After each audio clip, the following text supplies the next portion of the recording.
Hi everyone, my name's Michelle. I'm the founder and owner of Eternal Being. I have Derek with me today, and we're going to be doing some series over the next few weeks of podcasts to explain some of the things why people come to Eternal Being. Derek gladly came with me today, and we're going to talk about his journey of alcohol-free for the last 11 years, which is absolutely awesome, Derek. He's going to help us understand why it's important to look at the gut links of addiction. So, Derek, over to you. Explain who you are. Well, as Michelle's already said, my name's Derek. I've been alcohol-free for nearly 12 years now. Yeah, sorry. Yeah, and my life now compared to then is a zillion times better. Why did you start drinking, Derek? The honest answer is I don't really know. I just did, to be honest. My friends were doing it, but then looking back with sober eyes, I probably first started drinking and not realising it was going to be a problem from when I was about 14, just because it was there. But obviously, I must have wanted to drink.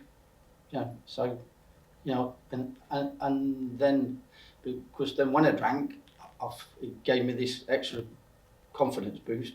And then with my speech impediment, you see, that gave me, wrongly now, more confidence to tackle situations that I shied away from.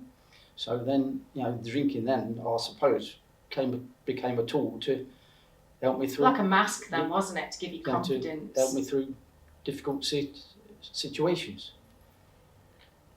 Why do you think that you then decided that you didn't want to drink alcohol anymore? Why? Because I wasn't living, I was existing. Tell me about that. What was happening with you? When did you actually see when you saw it starting to spiral out of control? Well, I probably saw it 3 or 4 years before I actually realised it, and I was in denial, I suppose. Whereas, everything, even pop down to the shop, when I was with, in relationships, or to fetch a Chinese, we'd be going in the pub first, ordering the Chinese from the pub, for half an hour later, having a couple of pints, probably getting a can of beer to go home with. And then, it gradually got worse and worse, and then it was a case of, not wanting to drink, because I, wanted to drink.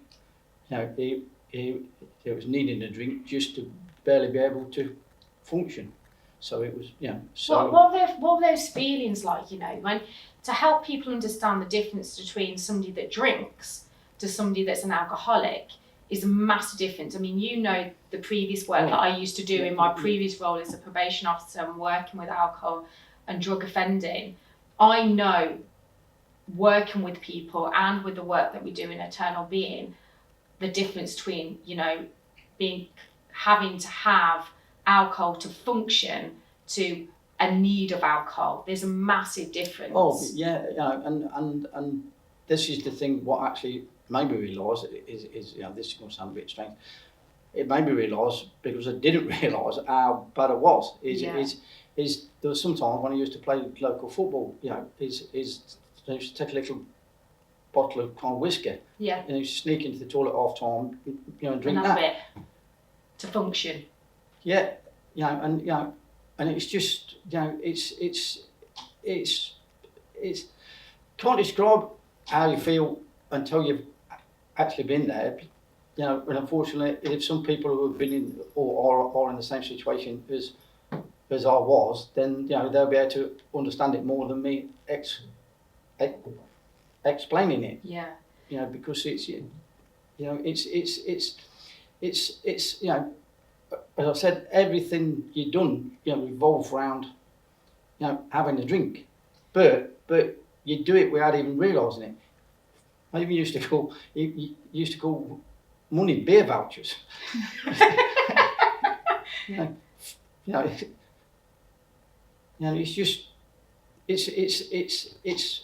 It's just hard to get across to somebody who's never been there. So another way of me wording the question. So, what awful side effects do you have if you don't have a drink when you're an alcoholic? Oh, blimey, how I long we know. got? Explain to you know with the work Well, that we've done yeah, regards to your well- liver and your gut and so on, Well, David. So yeah, explain what happens, Yeah, because I don't think a lot of people understand that. Yeah, in like the, as you go on and on and on, and you feel crap, so what do? Shaking, sweating, and Yeah. being sick, have a cup, have a tea or water, you're sick, open a can of cider, or your first mouthful, you'll bring up, and then your body thinks, that's, And what comes up? I know some people won't acid understand and that. bile and Yeah. blood and brown stuff, and Which is all coming from down here. and I had to have what you call them, endoscopy, Yeah. and because of all the acid I brought up, all my gullet, throat with red raw and that, and the best way I can put this is when when say, I don't like using the word normal, but when a normal person has had too much to drink and they feel all foggy-headed and bleary-eyed the morning after, I needed 4 cans of strong beer in the morning. Yeah. To feel somewhere half as good as that. And what's a strong beer? Name some. I know lots of them. But people. All depending on what you can afford. On the financial side, Yeah. if you could afford it, it'd be special brew, be Tennant Super. What percentage are we talking? 9-8%. When you're drinking, that say at 6-7 in the morning. Yeah. But also as well is the thing that made it worse is you're not actually living, because you're living on your settee. Yeah. Because you're Very drinking this. lonely. Because you're drinking this strong beer. While you got your drink, the world's a brilliant place. I don't need anybody else. I got my beer. Blah blah blah blah. And then you fall asleep. Then you probably wake up at 3 in the morning. You still got your beer. So lonely. Yeah. So boring and Isolated. Isolated, and also all you are doing is slowly and painfully killing yourself. Yeah. Because when I was skinned or I owed too much to the off licence around the corner, is you'd be getting stomach cramps and and don't want to sound rude here, but fright to pass wind, in case you follow through, stuff like that. And if you did have a fiver left, you could be absolutely starving, But if it was a choice of buying 3 cheap bottles of cider for a fiver or a meal, well, it's going to be the alcohol. And the food I had no chance. Yeah, no. Because your body's feeding off the yeast and sugar from the alcohol, so your body's not needing, even though it is needing it. But the liver is such an amazing organ, and it's just saying, "Give me more of that toxin," and then the body goes, "Oh, I just want to eliminate," and that's why you get the sickness and diarrhea and just feel shocking. Yeah, but then you drink enough to fall asleep. Yeah. So then you wouldn't feel the pain that numb it out. And all the warning signs what's going on in of the gut. Yeah. So Derek, what made you want to stop drinking? I've been asked this question hundreds of times, and this is not actually a cop out, but what happened that particular morning, if I can explain how. I was actually staying around my parents' house. Yeah. And it was January, let me think, 2000. So it must have been January the 10th, 2009. I had an argument with my father because he caught me nicking a bottle of his wine, taking it upstairs. So then I hid that, and I went out. And that's just a normal thing. People, out there, when you hear that, that's what addiction does, the control it has over you to manipulate, steal, all the things that you are not, Derek. You're the most beautiful soul. You really are. But that's what addiction does. And people can be really quick to be very judgmental of not understanding addiction. So I just very passionate about this. I want this to be put out there because this the fact that you're admitting that is amazing, you know. So sorry, David. But this is where the saying comes from: is never judge a person until you exactly that. Exactly that. Yeah, and you nicked this bottle of white wine, which you no, red wine. Red wine. Sorry. Yeah. And then I stormed out of their house. Went up the shop. I'll always remember bought 4 cans of Stella. Walked around the country lanes. The first one I just drank and virtually just brought it straight back up. Straight back as I drank the rest. Then by the time I got back home, my parents had gone. At the time, I was on diazepam, antidepressants. Yeah. And I sat. So you're on a cocktail then? Yeah. Which is quite a normal thing as well. And then I was in their spare room, and I just sort of said, nobody will miss you. So I opened this bottle of wine, started taking the diazepam, drink wine. I intended to kill myself. Yeah. And then, thank God, now, I must have fell asleep before I took 70 tablets. Woke up the following morning. First thing I thought was, I told you with that crap, you couldn't even do yourself in. So me and David have got quite a dark sense of humour. I know we should be laughing at the focus on, but you've got to look at the light. Oh, definitely. And that was a light moment. So I was even more down, which sounds totally daft, because I might have been told, because I couldn't, because I tried to kill myself and I couldn't. So it got me even more depressed. And then, then the normal morning thing started, the sweats, the shakes, the being sick. And then I, went in my mum and dad's bathroom, started bringing up the bile and all the things, and I started bringing up quite a bit of blood. Yeah. And this is where I say, I don't really know, but I've always said my prayers, but this is when I think the Lord must be watching over me. They were like a switch. It just felt all calm. Yeah. And then I said to my mother, because she was in her bedroom, and I walked in my mum's bedroom, and I said, Mum, I'm going to phone an ambulance. I don't want to live like this no more. And then I went downstairs because I phoned at the bottom of the stairs. Phoned up NHS Direct. They took some details, says, well, as you're bringing up blood, we'll have to send an ambulance round. And I didn't know this, but I'd been obviously I know I'd been arrested years ago, and apparently I was on the naughty boys list kind of thing, and which is not, shouldn't really small, but we've got a giggle. It's the past. Yeah, and then the lady said, if the ambulance comes round, you won't be violent towards them, will you? Which kind of shocked me. Yeah. I said, no, of course I won't.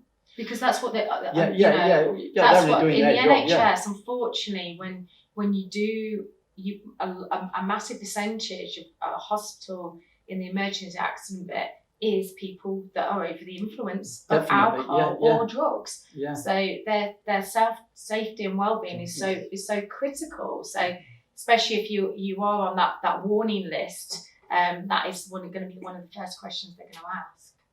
Oh well, rightly so as well. And then sat there waiting. Well, I went back upstairs and carried on throwing up, and then the ambulance arrived up, and then it was a very pretty girl with gorgeous long dark hair. And it's weird how I remember things like that. And they started taking some, asking questions and things, and then out of the blue, the girl said, "Well, no doubt you've tried to stop before. My dad, he used to be just the same, and he's not had a drink for 32 years. Wow. Now, when you get down there, don't give him no bullshit. Tell him the truth." It's true. So I went in the hospital. It took me down, University of Royal Infirmary, and stayed there for a few days. Then they sent me to City General, and then they kept me in there for about a fortnight, I think. And and I always remember one night, I could hear this heavy metal band, and I said I called one of the nurses across. Said, "Is somebody having a party?" And the nurse says, "No, what?" So I said, "Well, who's playing all this heavy music?" She said, "It's your mum, playing tricks." Then the following day is always remember this, and I've got a smile. I'm in a room, about this size, 6 beds, but I'm sort of laying there. Now my bed's on the floor, but everybody else's bed and all the furniture is on the ceiling. Yeah, but all the water's in the jugs. So I called the nurse across. Says, "Why is everybody all upside down?" She said, all of this is this is your mind and this is your body craving alcohol, and it's your mind playing tricks. One of you think, I didn't feel like that when I had a drink. And then it's as everything was kind of happening to kind of shock me, or kind of make me realise everything sort of fell into place. And it's if it was meant to be, which I think unbeknown, it kind of gave me the spur to think, you're going to do it this time. And you did. Yeah, but well, yes. But also, there's one more thing: is while I was in there, the 2 days before they were going to, the day before they were going to say, the consultant, was doing his rounds and that, and I said, well, while I'm in here, because I know I can't have a drink, but once I get the cravings, when I'm out, I know wrongly, I know the easiest way is to, relapse. Yeah. And then about an hour later, he come right round, got this little bottle of brownie, orangey coloured tablets. I don't know what they're called. And he said, well, when you leave, you've got 3 or 4 weeks of supply of these. If you much as have half a pint of any low strength beer, you're back in here and you'll be really bad. So took them, and then I did go back to my parents' house. Because I didn't want to be in my flat on my own. And then taking the tablets, fine. It weren't easy. And then what did you do? You went back, but then you went back to your mum and dad's. How did you feel your time, Derek?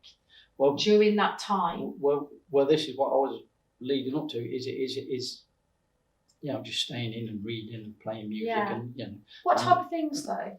Just helping my mum cook and clean. Yeah, normal things. Oh, definitely. Yeah, and things that we take for granted. And I did cut myself off from my old drinking friends. Yeah. Which they weren't very happy about, but then as I was, I think I had about 3 days supply of these tablets left, and and I was starting to panic then. Yeah. And then. And where does panic come from? They go, so you have learned. I always thought it was from there, but it comes from there, And so is all the addiction and all the other bits and pieces, and you've seen all those links together, and you were aware of it. 3 days coming to the end, you saw those tablets and like, what do we do now? What do we do now? The second brain comes in, kicks into gear and says, Derek, we've got to sort this out. Yeah, and then actually that same morning there was just opening a charity shop about less than 600 yards from my mum and dad's house, and the big sign went saying volunteers wanted. So I went in, and then they took me on as a volunteer, which occupied me, time, stopped me getting bored, so then I didn't even think about not taking tablets, because I was occupied then. Because you've got routine. Definitely. And how important is routine, Derek, for you? Well, as I've got to admit, I used to think routine was, kind of boring, and but is routine's good. It's good for your gut. It's good for your head. It's good for your soul. I mean, as you guys can see, Derek is in amazing shape. how much do you train a week as well? You know, Probably too much now. no, Yeah. you train Well, efficiently and effectively. probably and 6 days. Yeah, and then a rest day, a recovery day, but also understanding now that you can train and do those things that you couldn't possibly do before if you'd been drinking. Oh, definitely. And so many other doors have opened to you as well. This is one of them. You know, meeting, here's one of them. You know, meeting, you know, these lovely people. But it's this is no doubt is up for that. But somebody might watch this that we're still drinking. You know, hopefully some people will think, oh, yeah, I'm going to try that. Yeah, no doubt. You know, there's some people who, you know, thinking, yeah, what a load of garbage. But you know, it has honestly opened up an whole new world. I enjoy looking at clouds. I enjoy sunshine. I enjoy green. You know. I just, whereas before I didn't want to get out of bed because I knew what the day was going to bring. You know, starting off with being sick and, you know, drinking and falling asleep. Anxiety, stress, and trauma to the body. Yeah. Now I'm not saying I leap out of bed every morning, but I look forward to the daily challenges now. Yeah. You even got a job in a pub. Yeah. Tell us about that and the reasons why and the stories that you were told when you were around people that have been drinking and so on as well. Yeah, sister's had her own pub for 14 or more years now, and I sort of wanted something to occupy me, but it had to wait for a couple of years. Yeah, obviously. And then got a job working in the kitchen, just waiting on tables and serving the old ladies' food, which we ate at the time. I think I had the pick of the old ladies from 79 to 93. You're a lady killer. And then one of the and then one of the boss staff left. Him just said, why don't you try it? I thought, well, why not? But when your sister said that, what was your feeling inside your gut at that time? What was it? I don't want to put words into your mouth. Yeah, this is weird. Is it? I know, but I want you to tell the audience. As I felt dead happy as she'd asked me. Yeah. But the first thing I thought was, oh, crap on the tills. not that you. Oh my God, I'm going to relapse. I'm going to do this or do that. You actually, that shows the shift. Oh, definitely. That shift. Yeah. And that makes me smile so much because this is achievable with anybody. Definitely. Yeah. Anybody out there.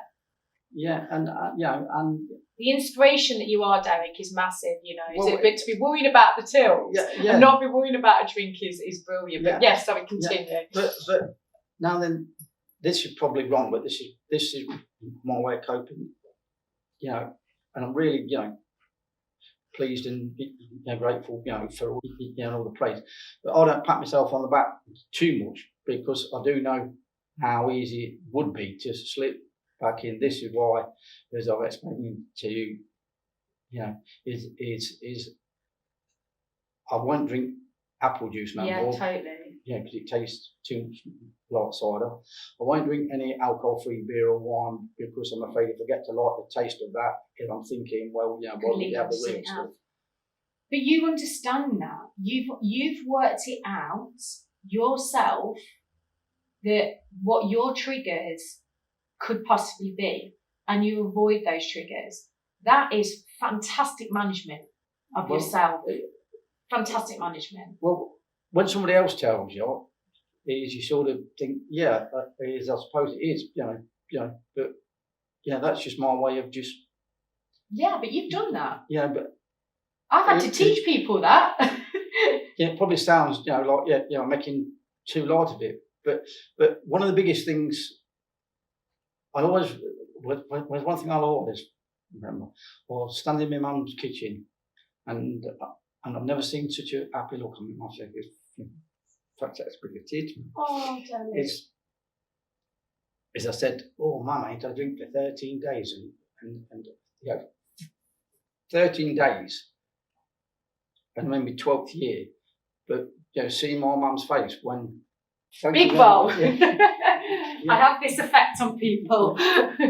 Get this emotion out. Seeing my mum's face when I said 13 days and seeing her reaction, and she said, "Oh well, 13 days, that's absolutely brilliant." Now try and make it 3 weeks. It's things like that. Yeah, and that brings that straight away. Yeah, and you've gone back to that time, that place, that emotion, and look when it's done. It's raw. Yeah. It's raw. It keeps you going forward. Oh, definitely. And I wouldn't say my daughters didn't stop loving me, but they stopped as much contact. Stopped some of the contact is because they didn't want to see me. They're protecting themselves. A drunk kind of thing. Yeah. So I've got my daughters back. I've got 6 wonderful grandchildren, and I didn't know that one, Derek. You've got 6. Well, I've got 5. Unfortunately, one died. Oh, I'm sorry. I'm sorry. He was born 27 weeks earlier. No, he was born at 27 weeks, so he lived for now. But and I've also got now this is going to sound awful, but it's not meant to be. But I've also got a completely new circle of friends. As I still speak to me old drinking, and this is going to sound even worse, associates. Because I can't really call them friends, because it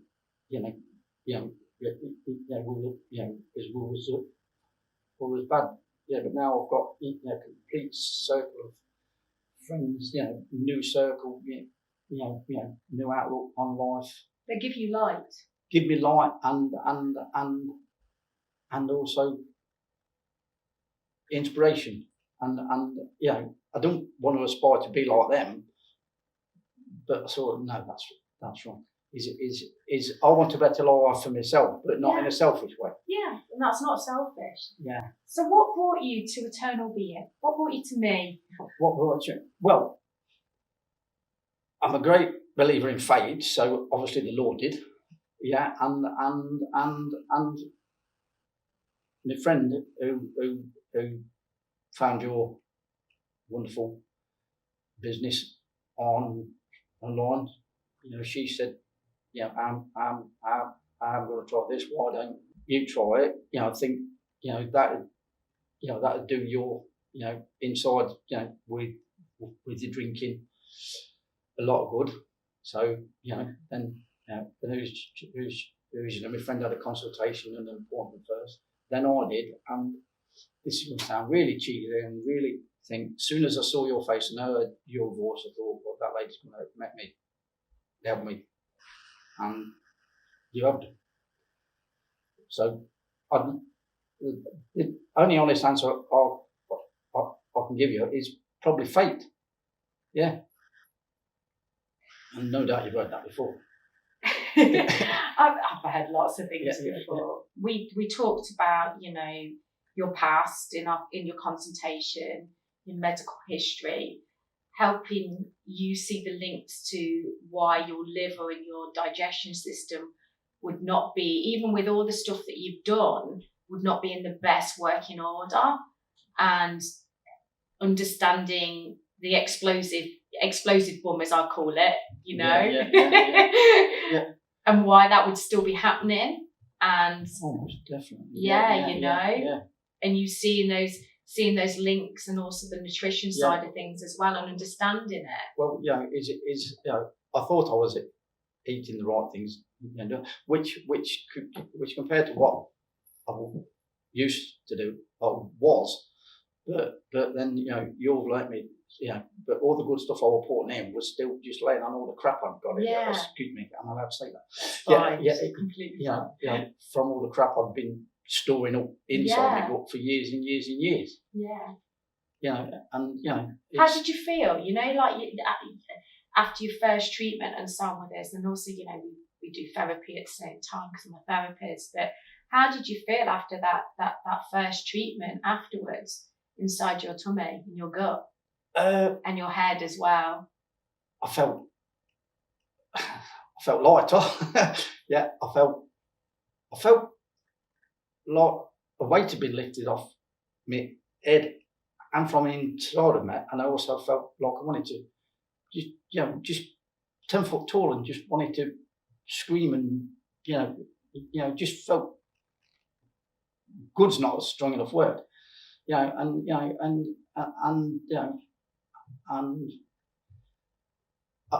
I also felt good, because I'd actually carried something through, and then meeting you, you could make somebody on death row feel at ease. I'm sure you could. No one's ever said that one to me before, Derek. That's a new one on there. And it's and it's just just felt good, but a lot better than good. Yeah. Because things were taking me into the direction that I want to be, but also I don't know whether this is wrong or right, but this I'm on this journey now. Yeah. And meeting people like you, and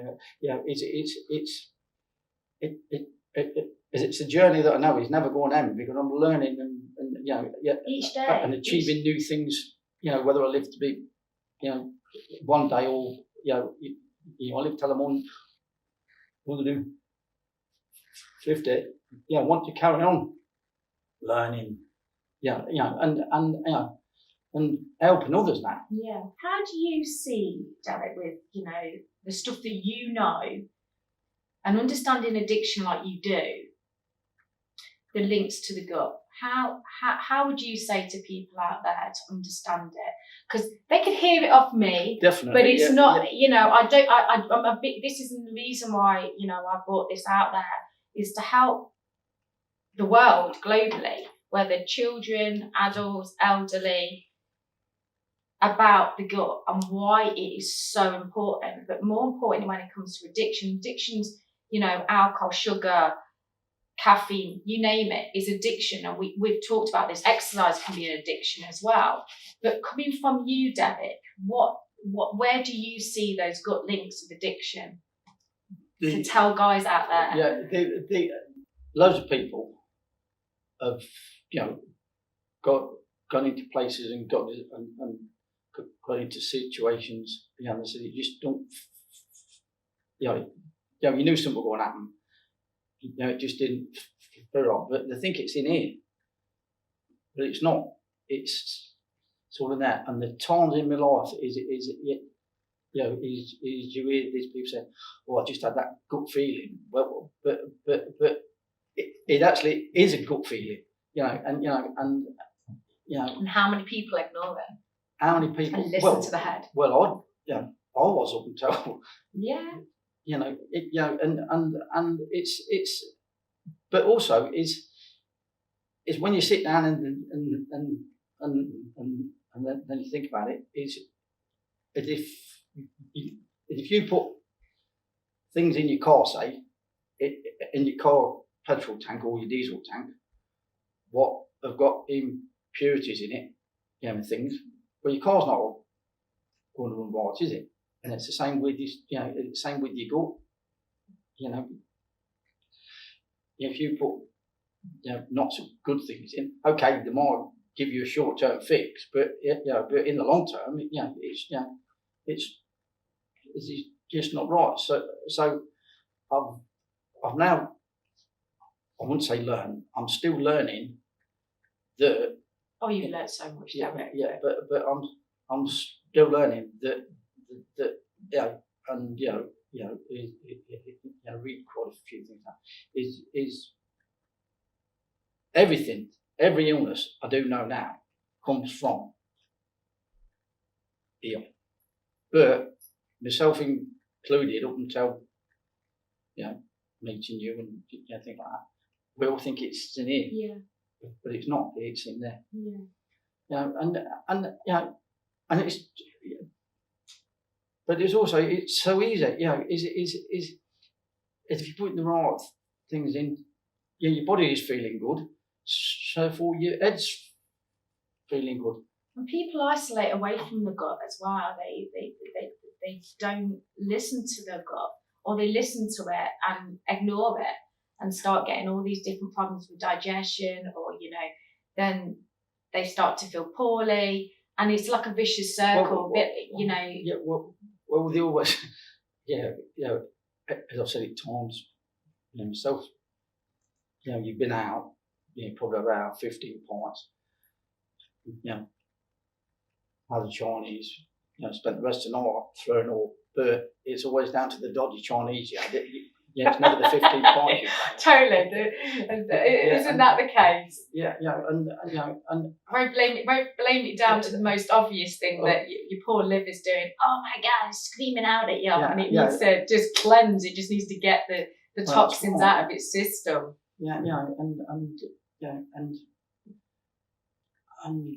And some of the old, don't get me wrong, some of the old-fashioned remedies is right. What's the oldest one and the worst one? Well, I had too much drink last night.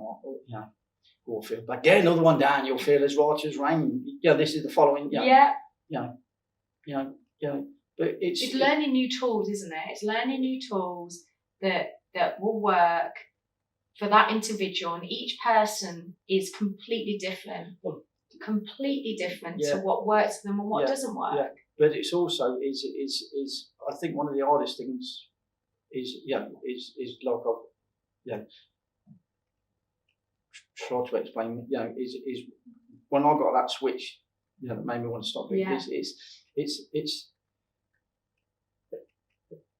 the people, for some reason, I know now, not like the kettle calling the pot, but some people are still in denial that probably what they like best, which is drinking or taking drugs, is the thing that's making them feel the worst, but they're afraid to stop that. Because it's a comfort blanket. Definitely. Because I can remember, I was on holiday years ago, and I was reading the Tony Adams book called Addiction.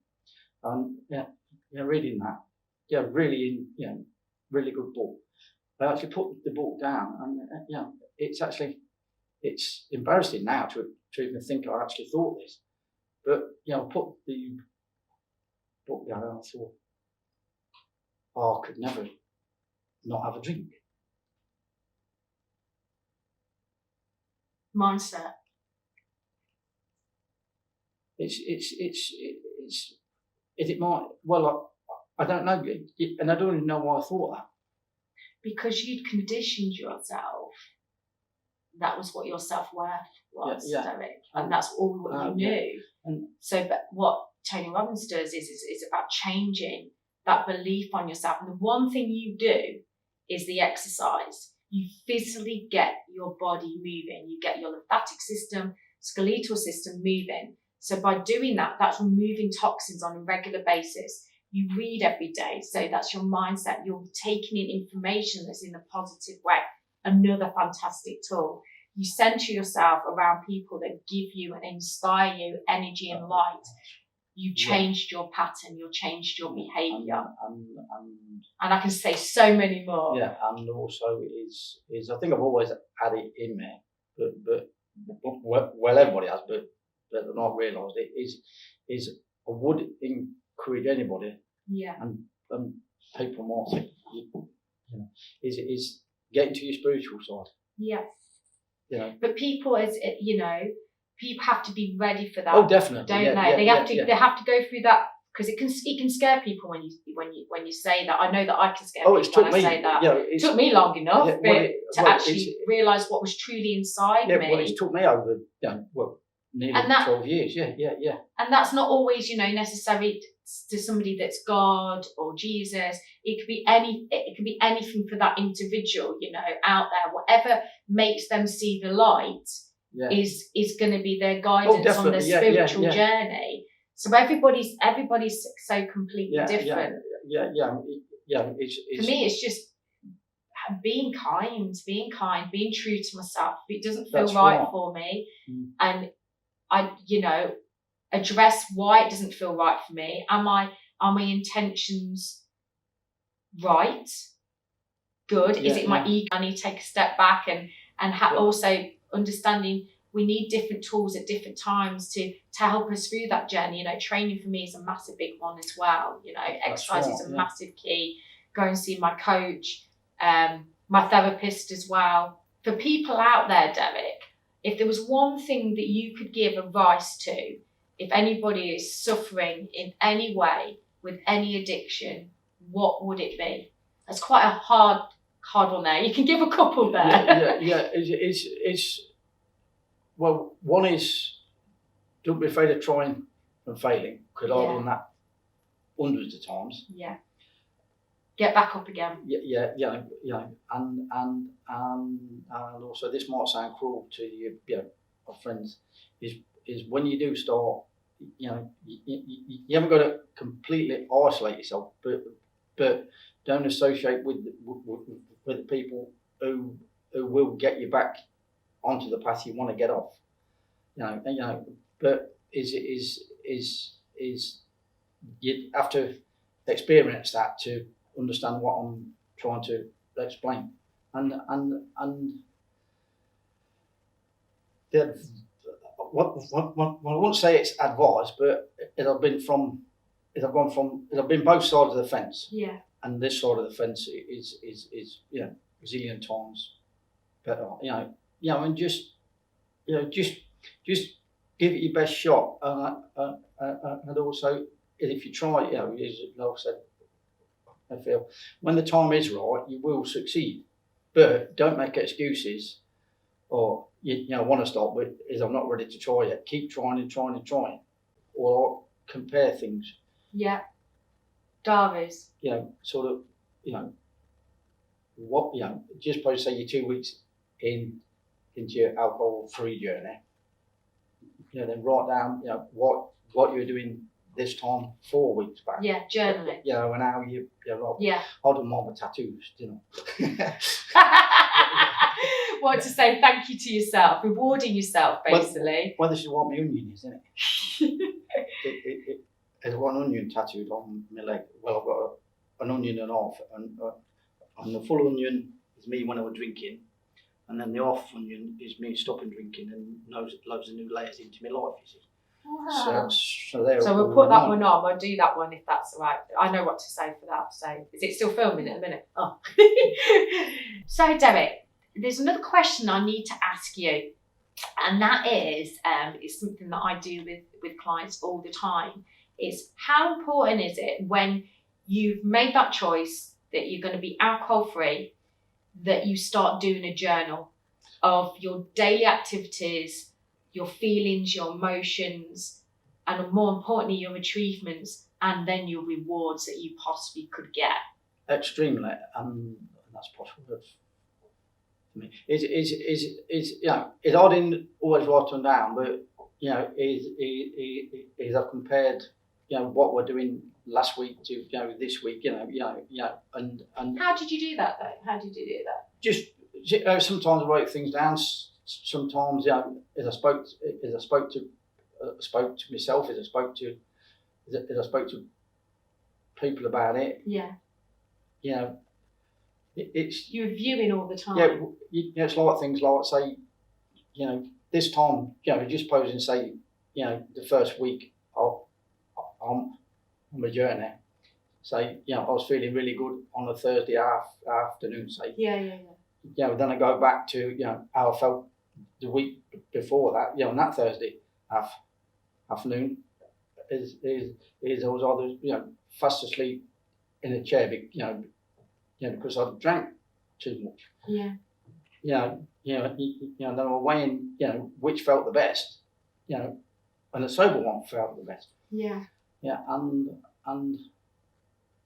I don't know whether she got anything, but one of my biggest achievements is when the first time I went on an aeroplane and not had a drink, is I've had loads of holidays abroad, and I went on an all-inclusive holiday. I think it's been sober for 2.5 years now. I won't say I was getting nervous, but a bit wary of what I think most people are. worry about. Well, it ain't the flying that scares me. It's the crashing that scares me, kind of thing. And I thought, well, if I can do that, then that is a giant step. And then I had 2 weeks all-inclusive holiday as well. And I've had six or seven of them since. I've spent 7 weeks travelling the year before last. And tell us about the thing on your leg and why you got the thing on your leg, because that was down to your achievements of being alcohol free. Yeah, you wanted a reminder, didn't you? Yeah, and I've got a tattoo on this right leg there, because this is my holiday leg and this is my sober leg. Right, is I have a red onion, an half of a red onion, and the red onion, the full red onion, is me when I was drinking, kind of pickled, if you know. Pickled liver. Yeah. Pickled gut. And then the half onion has got loads of layers, and that is when I stopped drinking, I found loads of new layers to my life, which is I'm finding out to my joy and happiness is that's never ending. Yeah, it is. So and I do feel down some days, is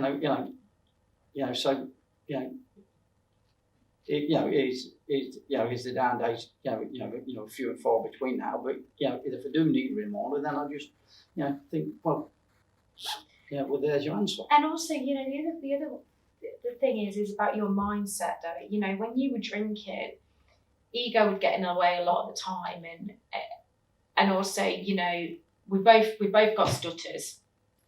We've done really well today, considering we're not both stuttered at the same time. I've shocked myself. But we've both got stutters, and I know how that feels when you've got speech impediment and so on, because the more people look at you to try and get that word out, the worse it becomes, or when you become tired, or it makes you lazy, or when you're nervous. Yeah. And drinking was a thing for you to forget about it and speak normally as such, but what is normal, But the difference is that you now, when somebody's looking at you, instead of going into insecurity mode and defense mode, you're able to look differently now because your gut is thinking differently now because of your confidence. That's right, yeah. And you're not going into protection mode all the time. It's all down to, like I say, you're feeling better. Yeah. Then you get, reminders, eye contact, things like that, and it's just. And getting the signals correct as well. We've talked about this, we've explored that in therapy sessions with each other, making, sometimes our perception of other people can be completely incorrect because of our own insecurities. That story I told you about when I was going to the acupuncture. Yeah. Yeah, that's amazing. It really does open up your eyes to say, actually, is this a truthful thought, or is this a thought that I've previously had before, and I'm comparing this situation to another situation, and have I got this right or have I got this wrong? Is this my ego? Am I protecting myself? Or is this actually person's being kind to me? Well, that's right, or they're giving me a different opinion that possibly I didn't really think in that way before. Well, and not to argue back. Yeah, well, is like you said, it is about the thinking that way. Logically. You see somebody dressed, or just supposing, a few years ago, you walk down the street, you see somebody and his face was completely tattooed. The first thing you think is, he looks a right rogue. But what you learn to think now, which is all from here, is it just likes body art. Yeah, it's beautiful. Definitely, it's absolutely beautiful. It's good to be unique. It's good to be different. And it's and also I've learned now, and this is one of me things I'm working on, because I did have a bit of a short fuse, but I'm not blaming mother, but it's because she was born in Wales, so I think I've got that. and that's why training's good. Training's good. Exercise is good. But now is I'm learning, I'm trying to put into practice is even if you're having a debate, if you think what you're going to say will make the situation worse, then keep it to yourself. Yeah, escalate it. Rather than if I can do it, you can do it. It's not like that. Silence can be power. Definitely.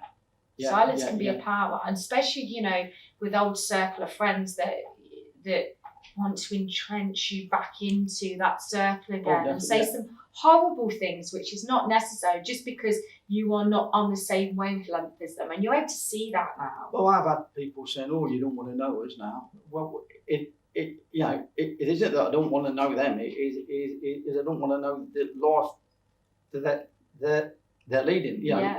Don't get me wrong. They might be loving every minute of their life. Yeah. But and I'm loving every minute of my life. And self-love is about being selfish about yourself, and some people don't understand that, but you took that time to get where you are now, and you understand what those triggers are to pull yourself away, not to ignore people. Yeah, but I don't think it's being selfish as in people consider being selfish. Yeah. Being selfish is some people, I did. Some people consider self-love is standing in front of the mirror preening yourself. Well, but getting back to the reasons, self-love comes from in here. Yeah. Yes, and I don't,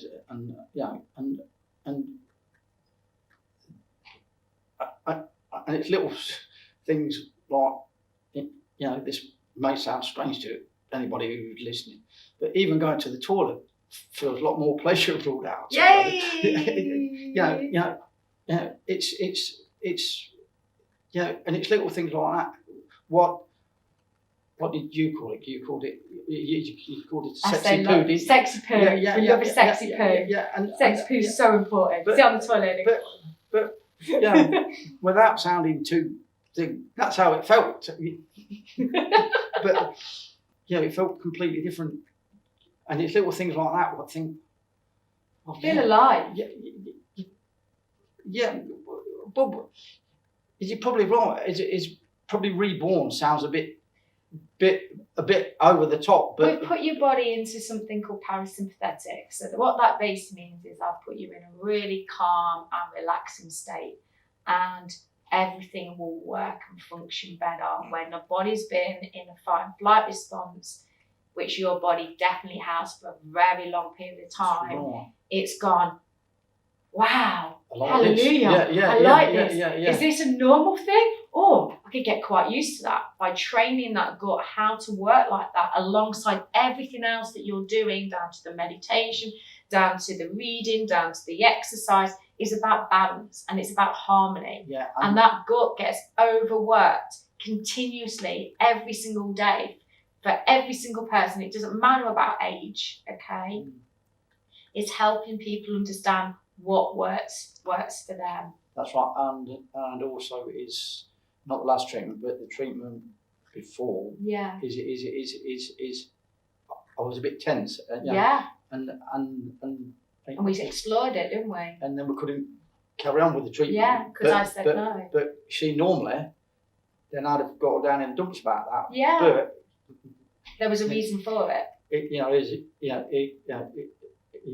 They just thought, well, something's not right, so leave it. And the thing is, it's about listening to people's bodies, which as human nature we're not very good. You walk in a room and you look at people and you go, you can obviously see they're not all right, but people go, are you all right? And the other person goes, yeah, I'm fine.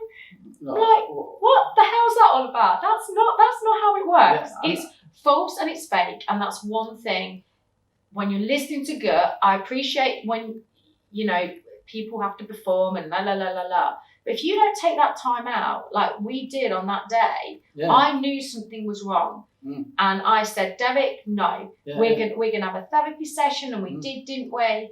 And we explored the reasons why, because there was a lot of things going over in your head. Sure. And we explored those things, and look what happened later on is that you had to tackle those things that week, come back the following week, there were some other things that came up and we talked about it, and then you made the right decisions for you, okay? Yeah. And that's what we do as human nature. We can overanalyze and overthink things, and we think that we're not stressed by it. But obviously, as we saw, you were definitely stressed by those things. And that also used to be, one of my, biggest things. Triggers. If I was to walk into a crowded room, and it went silent, I'd almost think that everybody in that room, even people I've never seen before, we're talking about it. Get paranoid. That don't bother me anymore. Yeah. And it's just, but even I've only had 3 treatments and one consultation is I can sense when not as is it's a constant is I can sort of get the feeling that even though somebody says they are all right, I can tell they're not now. And also the thing is, and as I kindly put, is that if you know that something's wrong, you either go into self-sabotage of yourself, or you tackle it on and realise that you've got the energy and inspiration and wisdom that things are not right in that room. So you can shift mountains, you can shift anything, you can change the way that somebody else feels by just the way that you react. That's right. And that to me is is the tip of the iceberg with people. They just need to realise it. That's what you can do. Which is something I'm learning is somebody could have a major problem, but don't force it out on them. If they want to tell you, they'll tell you. Exactly that. Sometimes just knowing that somebody's there is a huge thing. Well, thank you today, Derek. Thank you. You're a massive inspiration, and hopefully, this is just the start of everything that's going to happen for you in the next future, Derek. You've got an amazing future ahead of you. Can't wait till we're allowed to travel again, so you can get out and doing all your travelling like you have done. True, right. And this is one thing that I also used to think is why do you spend all that time drinking and wasting your life away? But my life wasn't ready for this new stage in me. Yeah. This new journey. Excuse me. But just one thing to, even if this helps one person quit, is just give it your best shot, and don't be afraid of failure. And then I can honestly say, is the world's, don't get me wrong, the world's a lovely place anyway. But when you're sober, when you're enjoying your life, it's a zillion times better.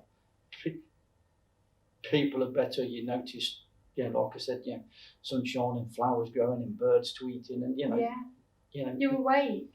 You are, but now, see, if I'd have just said away, then I wouldn't have had to set all that. But this is one of my things that is I like to go to Enderby to get to. If I want to get to Croft, then I'll go Enderby. I'll always go the long way around with things, but it is always done that. But just go for it. And also, if you live in the Leicester area, get in touch with Michelle. All outside the Leicester area, when we'll come out of restrictions and so on. But definitely, anybody's welcome. We can help in so many different ways. We look forward to seeing our next podcast. Thank you again, Derek. Thank you, Michelle.